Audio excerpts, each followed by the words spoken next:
On June 15th, 2024, a silent alarm rang in the halls of the US Treasury, but almost nobody on Wall Street wanted to hear it. For the first time in history, the United States government spent more money paying interest on its debt than it spent on national defense. Think about what that means. The most powerful military machine in human history, with its 11 aircraft carrier strike groups, its thousands of fighter jets, and its global network of bases, now costs less to maintain than the monthly credit card bill of the government. We have crossed a mathematical event horizon known as fiscal dominance. This isn't about politics. It doesn't matter who sits in the Oval Office. It is about simple, brutal arithmetic. The global financial system is entering a debt spiral from which there is no mathematical escape. Most people are worried about a stock market crash or a recession. But the smart money, the sovereign wealth funds, the central banks, the family offices, they are terrified of something much bigger. They are terrified of a bond market meltdown. Let me explain why the $34 trillion debt pile is not just a big number, but a ticking time bomb that will destroy the value of your savings. Why central banks will be forced to choose between hyperinflation and a Great Depression, and why the money in your bank account is, in real terms, already gone. To understand this crisis, you have to look at the ledger. The global economy runs on debt. Government bonds, specifically US Treasuries, are considered the risk-free asset. They are the foundation of the entire financial pyramid. Banks use them as collateral to lend money. Pension funds hold them to pay retirees. Foreign nations hold them as reserves to stabilize their own currencies. The entire system is based on one single assumption, that the government can always pay you back with money that is worth something. That assumption is now dead. Here is the trap. The US government is currently running a deficit of roughly $2 trillion a year. That means every year they spend $2 trillion more than they collect in taxes. To fill that hole, they issue more bonds, they borrow more. But because interest rates rose in 2022 and 2023 to fight inflation, the cost of that new debt has exploded. It is exactly like paying off one credit card by opening a new credit card with a higher interest rate. In 2020, the government was borrowing at 0.5%. Today, they are refinancing that debt at 4 or 5%. This creates a vicious feedback loop. Higher interest rates mean higher interest payments. Higher interest payments mean a bigger deficit. A bigger deficit means they have to borrow even more. Borrowing more increases the supply of bonds, which pushes interest rates even higher. This is the spiral, and it is exponential. The Congressional Budget Office projects that within 10 years, just paying the interest will consume 50% of all tax revenue. Imagine if 50% of your personal income went just to pay the interest on your mortgage, before you bought food, before you paid for electricity, before you paid for your car. You would be bankrupt. And unlike you, the government cannot cut spending.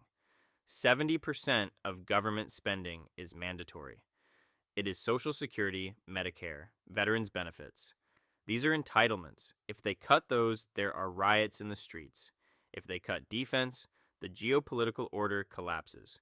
So, if they can't cut spending and they can't raise taxes enough to fill a $2 trillion hole without crashing the economy, what happens? There is only one exit door, and it is the door that leads to the destruction of the currency. They will print the money. This is technically called yield curve control, or quantitative easing infinity. When nobody wants to buy the government's debt because the risk is too high, the central bank, the Federal Reserve, steps in as the buyer of last resort. They create digital dollars out of thin air and buy the bonds to keep the government funded. This keeps the system from collapsing today, but the cost is the value of the dollar tomorrow. We are heading for a period of financial repression. This is a fancy term economists use. It means the government will keep interest rates artificially low, below the rate of inflation, to slowly burn away the real value of the debt. If inflation is 10% and the government pays you 4% on your bond, they are effectively stealing 6% of your purchasing power every year. This is a hidden tax on savers. It is a tax on anyone who holds cash, anyone who holds bonds, and anyone who lives on a fixed income. They are liquidating the middle class to save the sovereign. Look at history. This is exactly what happened after World War II. The UK and the US had massive debts. They didn't pay them off, they inflated them away. But there is a massive difference today. In 1945, the debt was funded by domestic savings. Today, the debt is funded by foreigners, China, Japan, Saudi Arabia, and the foreigners are figuring out the scam. China has reduced its holdings of U.S. debt from $1.3 trillion to under $800 billion. Japan is selling to prop up the yen. Saudi Arabia is selling to diversify. This brings us back to the bond market. If the foreigners stop buying and the deficit keeps growing, who buys the debt? Only the Fed. This means the money supply must expand. The correlation between the Fed balance sheet and the price of hard assets is almost 1-to-1. When the Fed prints, stocks go up in nominal terms, but real wages crash. We are looking at a Minsky moment. Hyman Minsky was an economist who described how stability leads to instability.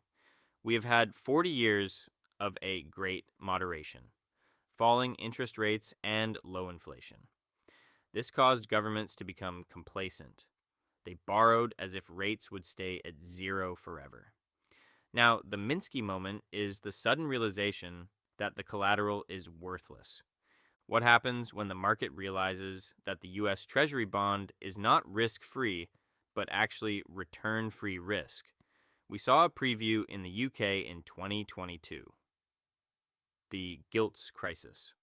The British government announced a budget that didn't add up. The bond market revolted. Pension funds almost collapsed overnight. The central bank had to panic print billions to save the system. That was a warning shot for the US.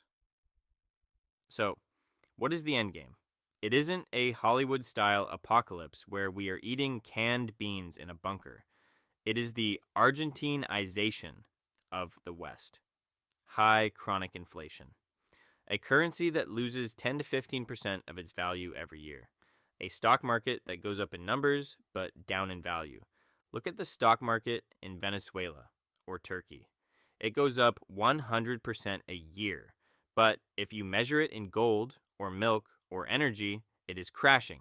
That is the nominal illusion, and it is coming to the S&P 500. In this environment, cash is trash. The old advice, save your money, is dangerous advice. In a debt spiral, savers are the victims. The winners are the debtors. If you have a fixed rate mortgage at 3% and inflation goes to 10%, the bank is basically paying you to live in your house. The debt gets inflated away. The winners are the holders of hard assets. Gold. It is the only asset that is not someone else's liability. It has no counterparty risk. Central banks know this. They bought more gold in 2022 and 2023 than at any time since 1967. They are hedging against their own failure. Bitcoin is another signal. It is the only asset with a mathematically fixed supply in a world of infinite fiat supply. It is the fire alarm for the debt spiral. And then there are commodities, oil, farmland, copper, things that are real, things that you can drop on your foot. The $34 trillion debt isn't just a number on a debt clock. It is a claim on your future labor. And the government has promised more claims than there is future labor to pay for. A default is inevitable. There are only two ways to default. Option 1 is an honest default. You tell creditors, we can't pay, you get 50 cents on the dollar. Option 2 is an inflationary default. You pay them back in full, but the money buys half as much as it used to. Every government in history has chosen option 2. It is politically easier It is invisible to the uneducated voter, but the result is the same. We are at the end of the long-term debt cycle. The math has run out of road. The volatility we are seeing now in bonds, in currencies, in gold is the system trying to price in the inevitable. The wealth isn't disappearing, it is moving. It is moving from paper promises to hard reality. The question is no longer if the spiral will happen. The spiral has already started. The question is, are you holding the paper or are you holding the rock? The next 10 years will act as a massive filter. Those who understand the difference between currency and money will thrive. Those who trust the official CPI numbers and keep their wealth in a savings account will be liquidated. Choose wisely.